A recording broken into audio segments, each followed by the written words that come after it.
agarda imtihonda shunaqa mana poyezd yo'li kesishmasida mashina turgan bo'lsa, mana bu mashinalarga o'xshab orqasiga borib to'xtab olish kerak emas.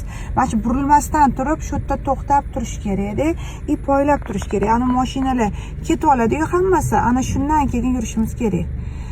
Bo'lmasam bunga ham 5 ball shtraf beryapti, masofa saqlamayapsan deb. Hozir mana bu oldindagi Cobaltchi уже oldi 5 ball shtrafini, chunki anani orqasiga to'xtab oldi-yu. Hozir bu ketgandan keyin mana shu yerda turavering siz. Hozir o'sha Cobalt ketib olsin deb poyezd yo'li kesishmasida, shundan so'ng bizni chapga burilib, poyezd yo'li kesishmasida birpas to'xtaymiz. Keyin bular kamroq to'xtayapti-da. 5 sekund deyilgan, 5 emas, sizlar 14-15 gacha sanab turaveringlar. Agarda o'sha 5 sekund turganligi ham hozir shtraf berayotgan ekan-da, ana kam turding deb. Mana 1 metrdan uzoqroq to'xtayvering-da.